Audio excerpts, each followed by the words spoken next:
So part of what I am trying to do more and more with my students, with my family, with the people that I encounter on the street, I'm trying to make myself available for interruption. And Mm. instead of treating interruption like a great hindrance on me or an annoyance, I'm trying to see the Holy Spirit in the interruption. Wow. Okay, so I'm going to interrupt you Yeah, please. Yeah, please. Yeah.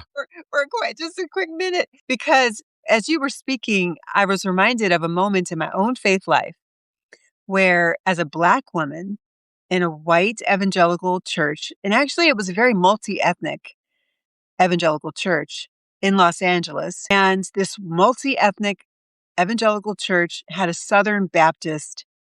They were actually Southern Baptist, but they didn't tell anybody. Right? Whoa. Okay. They didn't tell you they were Southern Baptist, but that's who they really were. And so that's why there were no women in the pulpit, and and Black people were few and far between. Yeah. Um, but I, not knowing how this all worked, I was there worshiping, having amazing, I mean, really great time. I loved this church. It was one of the most welcoming spaces in the entire city. It was an incredible, and also like exploding. Like they were growing and growing and growing at that time.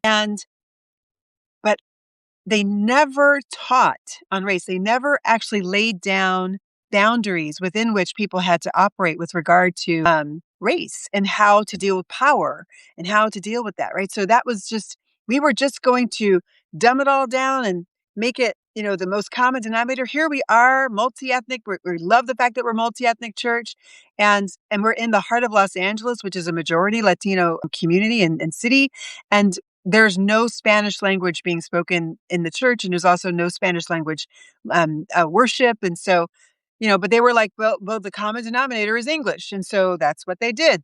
And so, but I happened to go on a retreat for leaders, and the leaders on the way up to this retreat, my Bible study leader drove us, and he said, "What are you doing? What are you going to be doing on the way when we get out of this, when we're finished?" And then he said, "What is racial reconciliation Oh anyway?" my goodness. Oh my He goodness. literally said that. I mean, verbatim.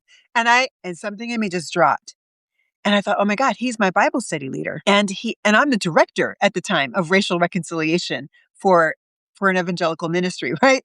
So I tried to give him the benefit of the doubt, and I explained, and he just then launches in. I mean, launches like boom, catapults into Jesse Jackson is the worst thing to ever happen